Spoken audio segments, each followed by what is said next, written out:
Hey there, DAOists. Welcome to the first episode of DAOing Impactful Conversations, brought to you in collaboration with a metagame and Impact DAOs. And if you haven't heard or you don't know, Impact DAOs Media is a DAO that studies Impact DAOs. They just came out with their first book, a study of 12 Impact DAOs, all the research and all the learnings. It's in written format.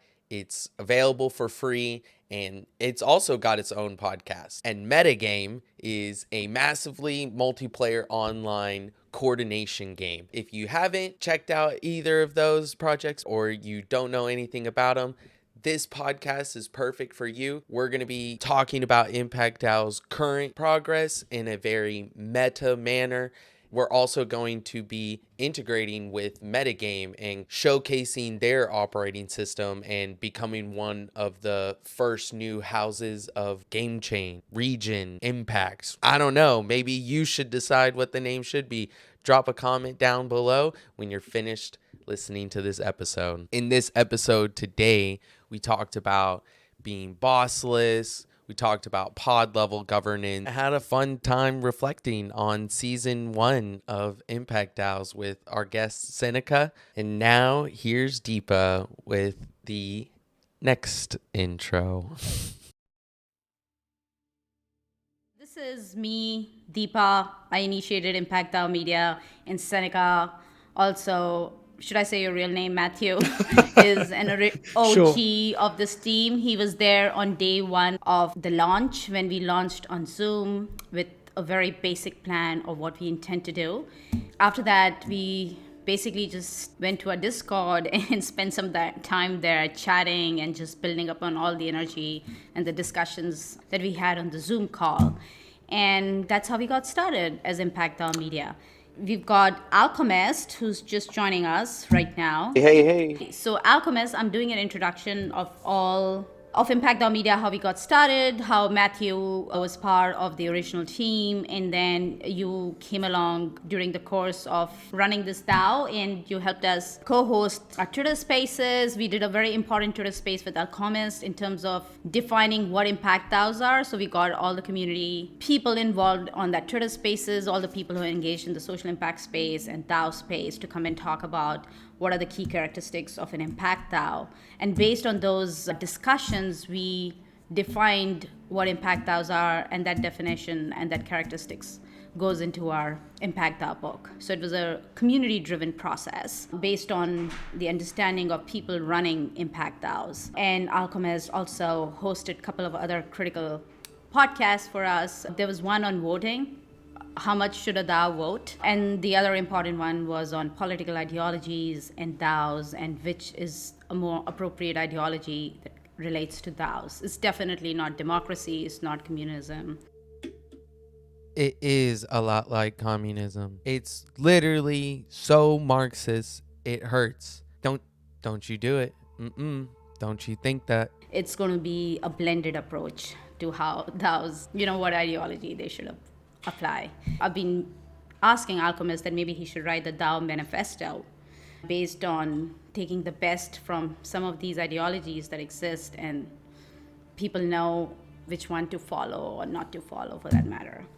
So, Alkohlmist, you're the host, and do you want to go? Nice. How well do you think Impact DAOs did season 1? So I should probably disclose with DAOs, and Deepa would be better to speak to this, but with DAOs there's different levels of contributor generally. Some people like to think of it as circles rather than levels. My situation was I got involved and then realized, wow, I can't give as much to this project as I would like to. And Deepa very quickly found my level of contribution, which was essentially she would contact me and say, look, we need a write-up here. Could you get this ready by this date? So that was my involvement. There are other people who are more deeply involved. I was sort of in one of the outer circles. And so my view on how well Impact DAO did relative to the DAOs we studied is probably not. I probably don't have that perspective. So it'd be great to hear Deepa speak to that. Well, I would add to that then is Deepa was your point of contact with the DAO. And so that kind of gives credence to Deepa. You've really carried this on your shoulders, right? And that's how these things typically start out and bootstrapped. I think what we're most excited for with season 2 is really taking that out of Deepa's hands, where she does not have to be the main point of contact every time. The operations and what there is to do is available. As a project initiator, I knew that I had to drive this initiative.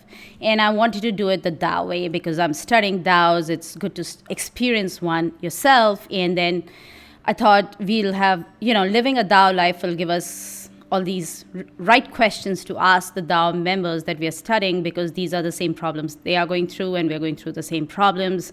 How do you engage your community? How do you onboard? What kind of tools you use? It really gave us that real perspective into DAOs rather than just be bystanders and making observations from the outside. So that was one real advantage of going the DAO way. And I knew that since I'm the project initiator, that I would have to really carry it on, whether I'm left with one member or 5 members or 15 members or basically no members. This is a project that I initiated that I need to continue and bring it to closure.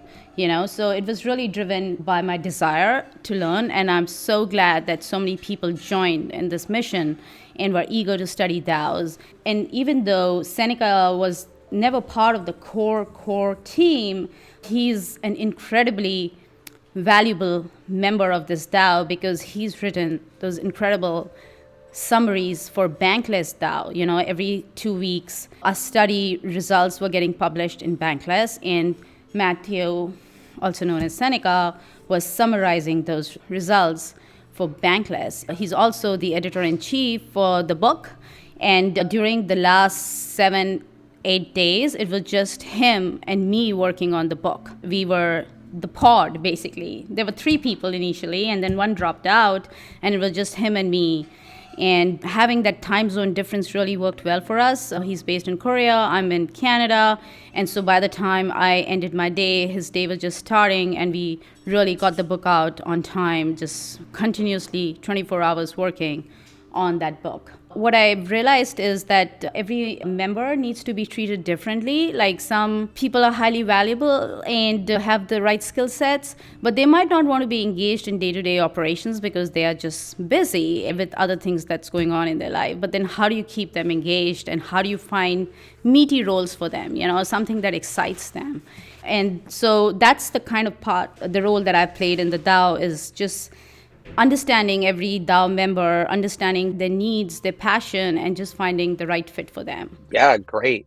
I think what will be great about season 2 and what you've discovered with Wonderverse, right, is getting all those operations decentralized, and how the level of coordination that we can get going, and the automatic onboarding process where someone can read about the book, get excited listening to the podcast, find us, and start figuring out exactly what we need. And they start from that outside and start slowly earning that trust, getting more into the core. Seneca, what do you see as some of the DAOs that stood out with the most impact in your mind from season 1? Who would you cast your vote for?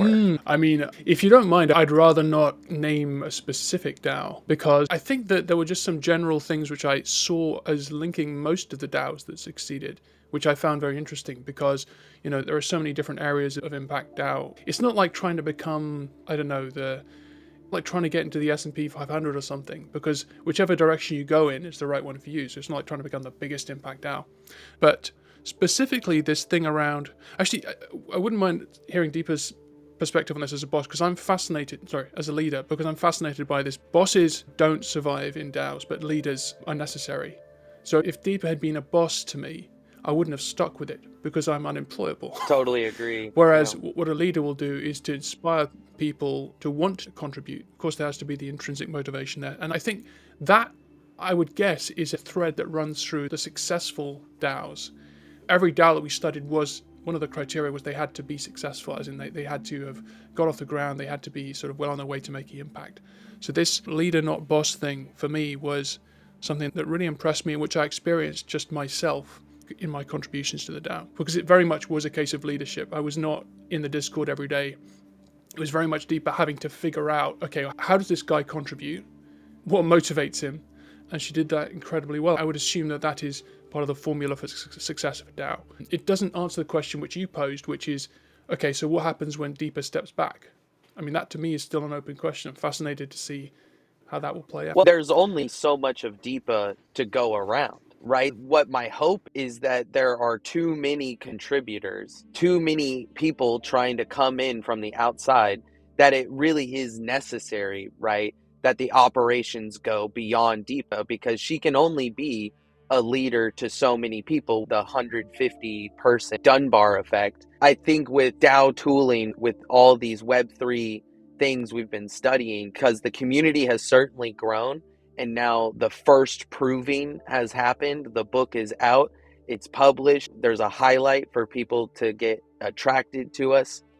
I just can't wait until, it's people are looking to Impact DAO Media members than Deepa, because they've been with us, they understand the vision, they're in that trusted core, and they're performing either just as good or greater. Just to step back to comment on that, we've had 22 active members who participated in the study. Discord has about 150 members.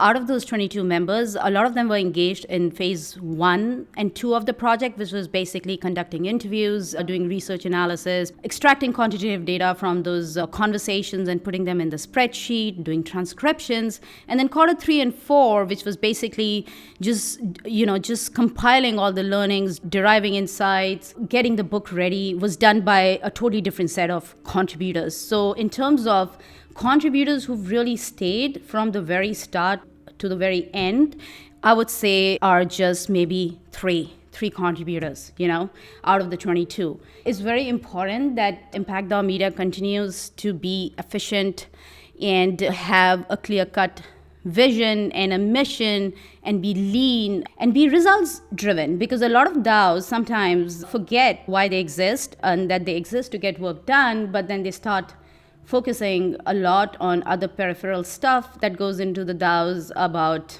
voting and about decentralization, that sometimes work doesn't get done as is expected to get done. So I think that kind of the roadmap needs to be there. And I've worked on the roadmap, and we've had one call with the team that's excited to go forward with Impact DAO Media. And they're all in sync with the roadmap and what are the kind of content that we're going to be creating, how we're going to be structured, which is going to be more at pod level. Pod level is something that we've realized is the most effective way to get work done. Being in workstreams and being in large teams, somehow people don't take ownership. Like, there's a bit of a confusion, like who's actually the owner here.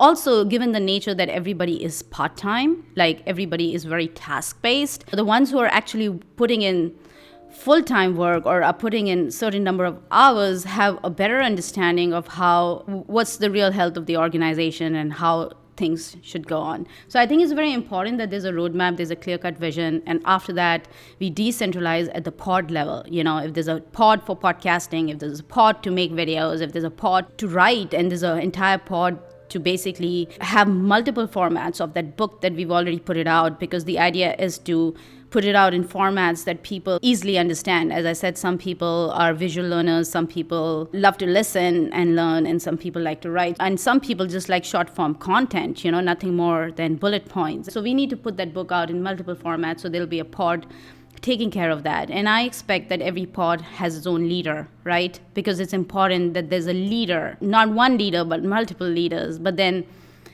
all that needs to be earned through trust, through continuously delivering. It's all very based on outcome, right? Like, it's not based on vibes. The Impact DAO Media till date has been running on vibes, right? Like, anybody in Discord who put out their hand to get the work done, got the work, got the bounty for it. And because it was a project-based work, we never put in systems to do peer review of the work. And many a times the work that got delivered wasn't up to the standard. And so being a full-time contributor, and a lot of it had to be reworked and redone. So I think we need to be more efficient. We need to put in more systems in place to just ensure high quality contributors, at the same time keep things simple and just focus more on quality than quantity, in terms of content creation. Like, we have values defined as Impact DAO Media. We have a mission and vision, and as long as we pursue and permissionlessly keep moving in that direction,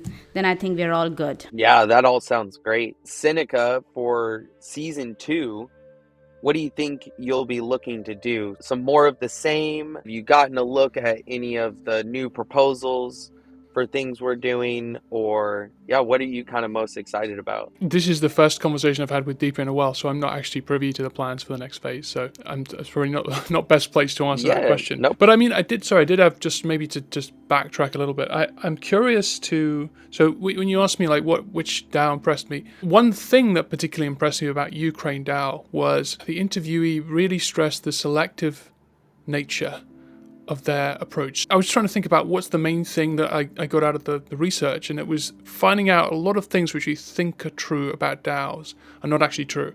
So, for example, leaderless is a term which gets pulled out. Well, we just spent about, 15 minutes talking about the importance of leadership. Permissionless is a term which gets thrown around, and that has a technical meaning, but really, it's not just anyone. You can't just take anyone. I was speaking to somebody yesterday, this was somebody outside Web3, who tried to set up a couple of communities, which is the sort of the normie version of a DAO, you could say. And she is charismatic, dedicated, she's got the goods, but she had to give up on both communities because people just didn't respond. She was chasing them all the time, and I'm sure Deepa's had to do a lot of chasing, but it was just all kind of like, what have you got for me, as opposed to what can I do?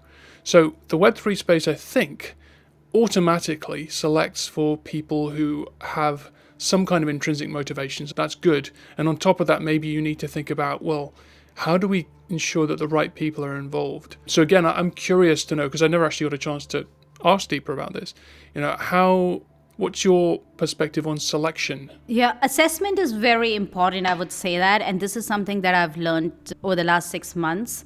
And typically, you would go to Fiverr, or there are so many platforms where you can go get a graphic designer, or you can get somebody to edit your podcast. At Impact DAO Media, we paid comparable rates to going to any of these firms when it came to giving the work out to a community. But as I said, everything was vibe-based, and we didn't really do any kind of assessment. Moving into season 2, we have a plan, and the way we are structuring ourselves is into 3 circles. The outermost circle being anybody who's interested in contributing at Impact DAO Media. And they need to earn a trust to move into the second circle of contribution, a second circle of contributors. But in order to earn that trust, they need to deliver on certain tasks. That's their portfolio, basically. Because when you go for an interview to any company, you need to show your CV, you need to show some projects you've done. But here, how do we do that? How do we determine that they are a good fit for our second level of contribution? So they need to show by doing certain things for us, and once they pass that quality filter, we move them into our second circle, where they get certain rights, certain governance rights, not all rights. And so the rights that they get, and this is the tiered governance system that I'm advocating for, and this is based on everything that I've learned about DAO governance and voting so far, is that these people can now vote on things like who should be the next 10 DAOs to include in our study? Because our goal is that by the end of 2023, we should have at least 30 case studies. The book that we put out is a dynamic book. It's not static. We keep updating it. We keep updating the knowledge. Even in season 1, we had a democratic process in terms of which are the 12 DAOs that we should include in our study. We only did decentralized democratic voting on 2 things in our DAO in the past season, and those were the 2 most absolutely critical things. One was, these are the 12 DAOs that we should include in a study, and the budget. How should we budget now that we've received funds from Gitcoin? How should we allocate that money? And how much should we pay for different tasks?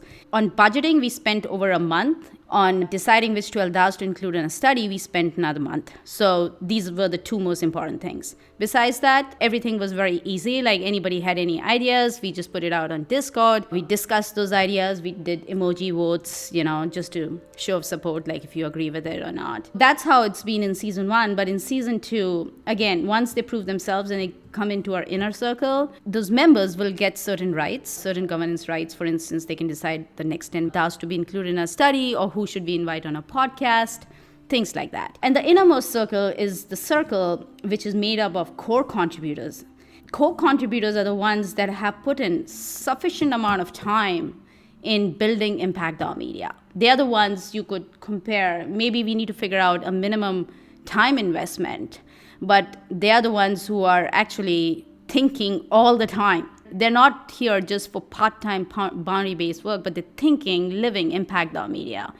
And they are the ones who can decide on critical matters like budget, or right now we're only doing, say, audio and video and written content. Is there another way, should we create some other kind of pod to create a different kind of content? Should we host an event? Exactly. Things like that, critical matters. And I feel like this is the way to go when it comes to DAO voting, because we've studied 12 DAOs, and I've been in many DAO events by now. I was at the DAOist event in Bogota. I went for MCon, which is only DAO community that gathered in Denver. I participated in a lot of discussions around DAO governance and voting. And what I learned about governance and decentralized governance is that people have taken democracy to heart, and they're obsessed with voting. And I got a pushback in my own DAO, because in the middle, that's when Alkohlmist, I asked you to co-host that podcast with me on DAO voting, because I got to hear from a member that we're not DAO enough because we're not voting enough. And I'm like, what does that mean? Because this is the first time I'm running a DAO. I have no idea. What do you mean that we're not voting enough? Because a lot of DAO contributors contribute at other DAOs, and they have this baseline understanding that in order to be a DAO, you need to put up a proposal on Snapshot, and you need to go vote on that proposal, and that's how decisions are made. But I'm like, we've been making decisions all this while. We've been just discussing ideas on Discord, and being a project-based, time-bound DAO with just one full-time contributor, now you expect that I sit down to write proposals, then go to Snapshot, and get the community vote there. Like, don't you think we're just adding more processes on top of all the work we've got to do? Ideas are getting discussed and ideas are getting resolved. Like, things are happening. There is community input. So what does decentralization then mean? What does voting mean? The fact that we have a multi-sig and that I have to go to the multi-sig to get anything reimbursed for myself means decentralization enough, right? So what does that mean? I feel like everybody in the DAO scene needs to rethink decentralized governance. The way it's being done currently is not the right way, and maybe we need to have a tiered approach to governance. Sorry, you go ahead. The other aspect of being bossless, I wouldn't say that you claim ownership over this project. It's open to new contributors always. It's just we're going to be systematizing that trust and that reputation process within our DAO now. And that's how we become more efficient and more effective, versus when you decentralize too much, then you dilute what little effort and energy and funds you have available. If it's too diluted, it's not going to get anything done, unfortunately. That's right. Because I'm working on an article about DAO voting and the problem with DAO voting and what are the possible solutions. I've been doing a lot of reading, and I've been reading Vitalik Butrin's post. He recently wrote a post on DAOs are not corporations, and he gave an example of Ukraine DAO. And he talked about pod level decentralization. It was just nice to see that he's been thinking in similar direction. Like, I never read his post before, though we thought of doing pod level decentralization, but he talked about pod level decentralization in that post. And he gave Ukraine DAO's example, because Ukraine DAO is completely volunteer run. Alona, the founder of Ukraine DAO, is the only full-time employee. She's thinking 24/7 about Ukraine DAO. Like, that's her full-time job. She lives and breathes Ukraine DAO. She's the only paid member in that DAO. She gets a salary from the multisig. It's been approved by the other people on the multisig. So she's the only full-time member, only full-time employee, while everybody else is volunteer run. And the way Ukraine DAO is structured is that there are pods. There are these pods like media and literacy pod, fundraising pod. Based on whatever activities they are undertaking, they have these different pods. And whatever is the most active need at that point of time, that pod is active, while others are just sleeper pods. They're there, but they're not really active. But they can get activated at any point of time. There are members in that pod, but they're just not needed at that point of time. So there are all these pods, and then there's a core team these pods kind of all relate to, connect at the core team level. And otherwise, they're totally decentralized and they're endowed and they're empowered to continue with their function. But then they all connect back to the core team. And Vitalik talked about how to then ensure decentralization at the core team level, because pods are decentralized, but then how do you bring decentralization at the core team level? He talked about bringing more diversity and just differences in opinions and different ways, but not really voting, like not the traditional DAO thinking way of bringing decentralization. So, Seneca, did you have any more to add on pod level governance, maybe bossless? I think for me, what's fascinating about this whole process of being in a DAO that is studying DAOs, which themselves are trying to figure out what is a DAO Yep. themselves, it's so meta. And I think, in these sorts of conversations that we're having right now, that's the process we're actually doing in this conversation still. Like Deepa musing on Vitalik, you kind of reflecting what Deepa's saying, and this bossless thing, I never heard that word before, but that's a much more accurate description than leaderless. What Deepa just said, instead of decentralization by voting, maybe it's decentralization by diversity. That's another interesting way of thinking about decentralization. And what you said about decentralization dilutes the fun, so it's a balance you have to find. That's also really interesting. So like this whole space, it's so chaotic. To kind of go back to the question I posed before, how do you select people? I think people who have an aversion to chaos really hate this space and won't try to come in, which I think may be good. But at the same time, what are we talking about? We're talking about, the need to put systems in place. Absolutely. And the sort of people who like putting systems in place are the people who don't like chaos. So maybe we need to become a little less chaotic so we can attract the systems type people. I don't know. Maybe there are lots of systems type people. On engineers, don't they think in systems? And this place is awash with engineers. So maybe this isn't a real shortage. I think it's also a question of autonomy. I think a lot more people just want to be told what to do, and they want to be guaranteed what kind of compensation they're going to have. Everything needs to be very ordered for them to be certain to contribute. And I think how this space has been growing, at least initially, right, has been those people who have the faith. They have almost like a faith in the chaos and a hope, and they're living on a prayer and a dream that one day their contributions will be appreciated, and they may or may not get any compensation, right? And I think that has been a lot of this impact space, especially. I would say that in the impact space, a lot of impact DAOs had the opportunity to fundraise on Gitcoin, and they're mostly very bounty based. All for Climate DAO, everybody who ends up doing anything for them gets paid in stablecoin, which is much better situation than a lot of DAOs which are paying in the tokens. And those tokens right now barely have any value. So basically all of them are doing free volunteer work in the hope that in the future the token will have some value. The other thing is that a lot of impact DAOs do not believe in financial, and they don't have a plan of ever launching a financial token. But lucky for us that now we have soul-bound tokens, and Autospace in Berlin is building auto badges. That's a way for building on-chain reputation. So I think this DAO space is very new at this point of time. Everything is kind of an experiment. People are learning, and that's why I feel like that article that I'm writing about DAO governance and voting and what are the possible good solutions is great, because people can then learn from that article and apply some of those ideas suggested in terms of governance and decentralized aspect of the DAO. As we have these badges and soul-bound tokens, non-financial tokens, systems built, and more DAOs using those systems, then these contributors can build on-chain reputation. For instance, Impact DAO Media can award them a badge saying so-and-so person is a great writer, and that person can then take the badge and go to Bankless DAO and say that's his or her on-chain reputation, and they don't have to prove themselves over again. They're just automatically brought into the circle and given a task to do.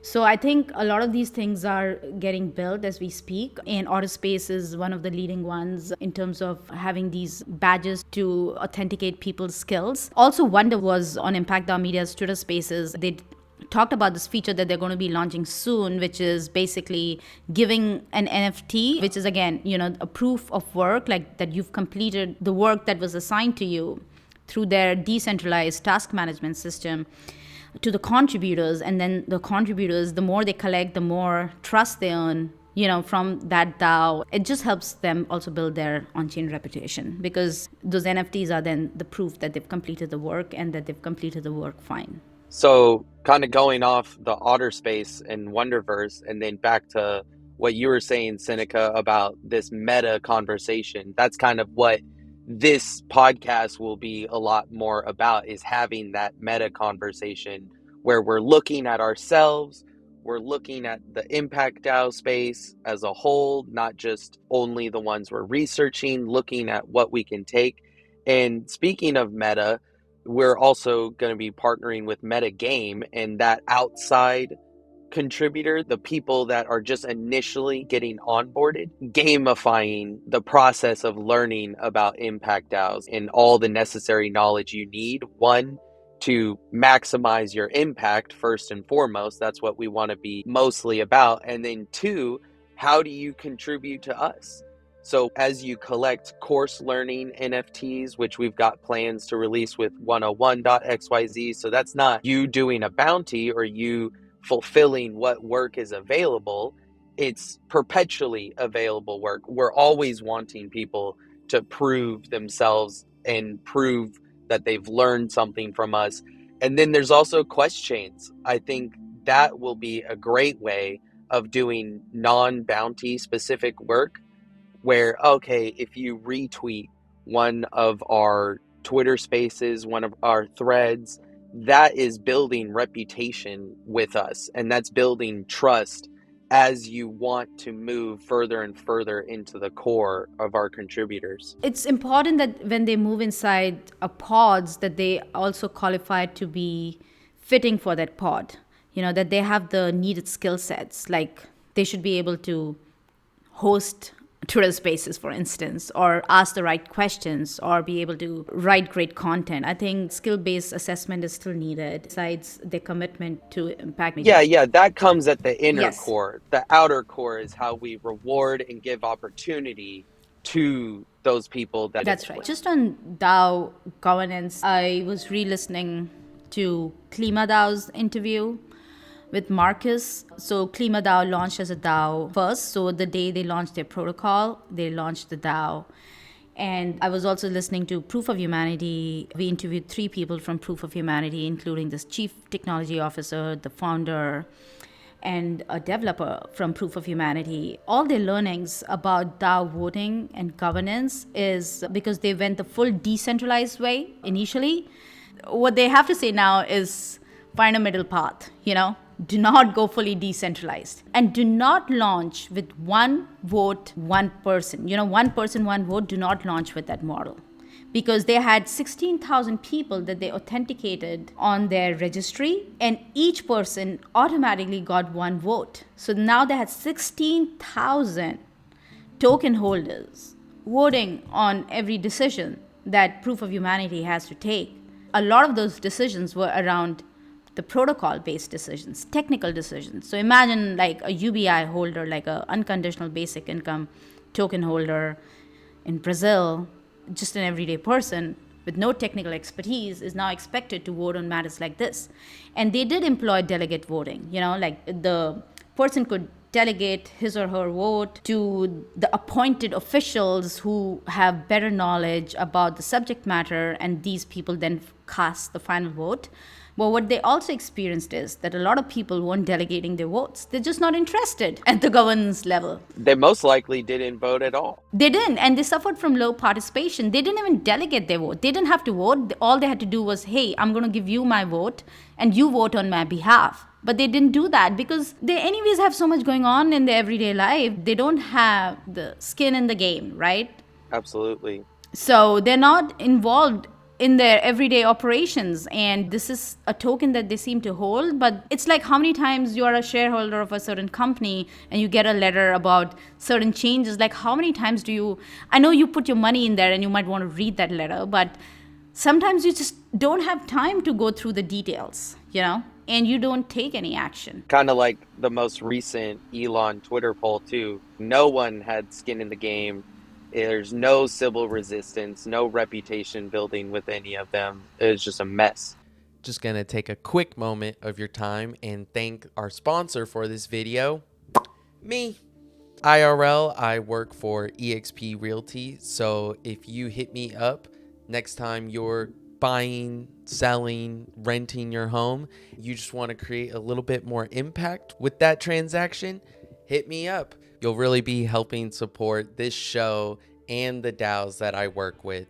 If you would like to contribute to me directly and get some exclusive bonus content, perks, access, anything you want, you can go and subscribe to my Patreon at Alkohlmist. On the topic of voting, Seneca, have you ever heard of JokeDAO? Just the name. I don't know what it is. What is it? They make voting a game, and Right. it's also not binary or just yes or no votes. It's people propose different options, and then you have a certain amount of JokeDAO votes. That's another thing, like what Deepa was talking about. Why does everyone get one person, one vote? There are obviously people with more expertise. There are people with more skin in the game, time in the DAO, contributions made, and all of those kind of things you can integrate with OtterSpace if people have certain badges. All of that we can do to airdrop more voting tokens. JokeDAO, essentially they run a joke contest every week. So that's what they call it, is this is a voting contest, and you're awarding almost like ranked choice voting, but it's with a certain amount of tokens that don't have monetary value, which I think is a really big upside. It's all based on your reputation and contribution within the DAO is how we can set it up. What's interesting about that is there have been these ideas and like alternatives to just simple voting, like various companies which have pioneered these sort of new age clever ideas, but the technology hasn't really been there to make them widespread. It's one of those things where blockchain provides a means of doing something before which would have been impractical. That's really exciting. And this thing around gamification, when you were talking about that earlier and also just now, that's interesting because crypto, you could argue that a lot of the problems we've had this year are just to do with the corrupting influence of financial incentives. I think that's a fairly uncontroversial thing to talk about. I'm not just talking about the scams like FTX, I'm just talking about the whole bubble-like frenzy, which has sort of come down.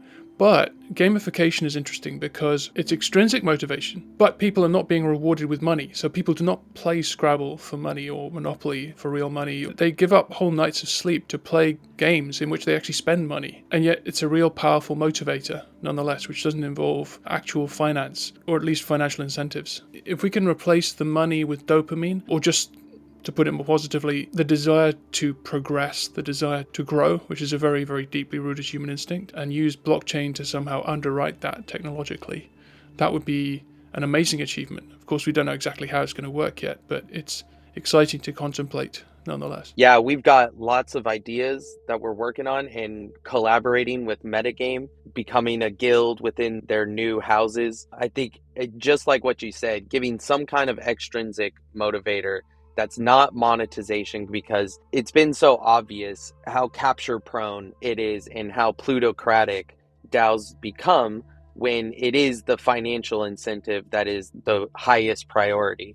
Whereas I think what Deepa is looking for is that quality. And if we want to get quality contributors, if we want to up our game every year and kind of churn through the members that aren't necessarily qualified, get more qualified members, and all of that kind of be tracked and accounted for within a game format, who's making the most contributions, who's doing the most impact, who's creating or curating the most community, that's what you can use, and that's what's going to lead to more opportunities within us. That's right. We're going to be gamifying a lot moving forward, especially for people who are just joining our community in terms of they fulfilling certain quests. What we've realized in Web3, and it's human nature, to just collect things. And it just motivates them, like you achieve a level, you want to move up the next level, right? Like just gamify everything. You want to flex that level and you want to flex that collectible impact. Maybe you like to talk a little bit about metagame, because I'm sure Seneca must be not knowing much about what metagame is. Metagame is also trying to gamify Web3 learning and onboarding process. Do you want to share a little bit about metagame? Yeah, so they are a massively multiplayer online coordination game versus role play game, right? And taking all of those principles, right, that we've learned from game design and from successful AAA level games, right? How do you make these things fun? How do you keep the player coming for more? How do you get them engaged? And how do you make that kind of work and contribution meaningful to the player is a lot of what Metagame is doing. They just released their first version of Meta OS. They are trying to metagame building metagame, if that isn't too many layers of meta for you to comprehend. So they're in the initial stages of that, and we'll be implementing a lot of those operating systems like playbooks, quest chains, learning NFTs, proof of learning, and all of that will be used to help decentralize all of our operations and help us ultimately scale to a much higher network effect than just what we have on Discord. That sounds really interesting. So you're ready to create that meta impact and earn that meta token, huh? Yeah, it sounds, I mean, just more broadly, coming back to the sort of people this space attracts, it attracts people with ideas like the one you've just outlined, which is why it's so exciting. It's also scary because this whole thing is new territory, right? So we don't know how it'll work. But the way that you're approaching it with metagame is to say, okay, yeah, we admit that we don't know how this should be.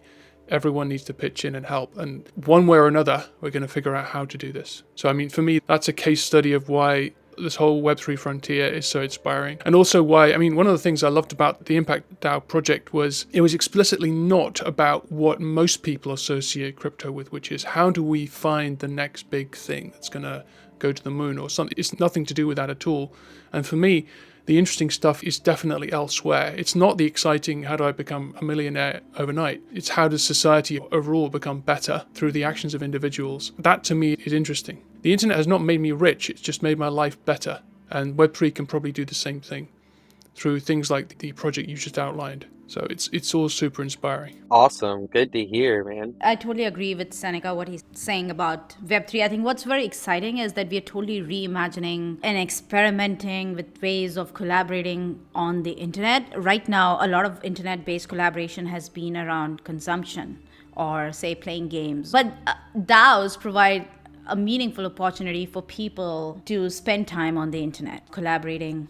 And we're all figuring it out. Like, nobody has written a book before, and even our book is not prescriptive because we want everybody to design their own DAOs the way they think is more fitting for them, but it just provides case studies and learnings from other DAOs that they can probably, don't have to start at the base level, but have a minimum understanding of how they could probably structure their DAO. So nothing is prescriptive, and that's the best part of it. Like, everybody is experimenting and learning from their mistakes and evolving and iterating, and that's what's very exciting for me personally, to continue to keep learning and understanding the space and keep sharing the knowledge, because I think in the future, this is the future basically. People will be, there will be default internet-based communities that are collaborating and coordinating to get work done. That's how the future is going to be. The future of work and future of doing good and future of organizing for causes and addressing big systemic problems. Totally agree, man. So any kind of final thoughts? Maybe Seneca, what are some ideas? What's maybe some things you didn't get to talk about, or some big takeaway lessons? One of the things which you and I have chatted about, Deepa gave me some advice on a DAO-like entity that I'm potentially looking to set up in the impact space as well. This whole process has inspired me to go in this direction. The challenge, I think, for me is, I'm sure both of you would resonate with this, is sooner or later we have to go outside the Web3 space and start speaking to people who are not otherwise, by definition, it's never going to go beyond this group of enthusiasts. The challenge of how to do that, I think for me, as a writer, that has to be the role of the written word. You can't code people with computer code, you have to code them with words and language and persuasion. So for me, that's the big thing on my mind, because we can't just talk to each other forever. We have to in the initial stages, we have to speak to people who get it and who are prepared to do the building and blood, sweat and the tears. But how to persuade other people that there is something here beyond the whole monkey JPEG thing is, for me, the next big challenge that I'm thinking about. I'd be curious to know what you guys think is the way forward. Yeah, I think this is kind of it, putting a highlight on the non-financial return part, instead of we're trying to transition crypto out of I think there's too much of a DeFi focus. It's a little bit myopic it pays the bills. It certainly is very tantalizing to a lot of the capitalist class owners, but there's so much more tooling. And I think DAOs are where that space is especially growing. And I think they're doing so much live test study of how you work and coordinate online in a most decentralized, equitable, democratic manner. I don't think democratic is in the same sense anymore. It's more in the sense that, hey, we're all equal members of this, but I have to go through the meritocratic process of going through the pods, of going through the reviews and making sure my contributions are quality and all of that. But getting people in this space, I think it's going to take the content. It's going to take the written form. And then it's going to take getting this book and describing it in 60 seconds on TikTok, on YouTube. And it's going to take distilling and making more concise and simplifying a lot of the concepts and transliterating it into a lot of different people's contexts that will ultimately get people around where crypto isn't a get rich quick scheme. It's actually a more effective way and has many less obstacles and barriers to maximize your impact. There's just one example. Oh, there's a way that you can coordinate with so many people by creating a DAO and using these DAO tools. You can open a shared bank account and you can really equitably share in the process of starting up a business. That's highlighting all of that and distilling it into better digestible content, I think, is going to be the move going forward for this space. I agree. I'm so grateful, Seneca, you could make it. It was very important to get your inputs and your voice in here because you played such a critical part. Like, you weren't part of the everyday Discord contributor chat, but you've been very critical to the success of this project. All right, and that concludes episode 1 of DAOing Impactful Conversation. Hope you enjoyed yourself. If you did, please drop a like or go down and comment below. Next week, I'll be interviewing Peeth. If you would like to propose any questions, anything you want to ask him, you can do that using the JokeDAO link below, and we're going to have a little contest. And if you want to find me anywhere else, or you want to find Seneca, you can find him on Twitter at value_strat. You can find Deepa at Deepa Rocks or at her Substack Crypto Good. Make sure to check out Impact DAO's website, Metagame at metagame.wtf, Impact DAOs at impactdaos.xyz. And if you want to get a hold of me, if you want to do anything with, I don't know, real estate related, if you just want to talk about DAOs or Web3 leftism, anything at all, you can catch me at beacons.ai/Alkohlmist, and that's spelled ALKOHLMIST, Alkohlmist. Thank you so much for tuning in to this episode of DAOing Impactful Conversations.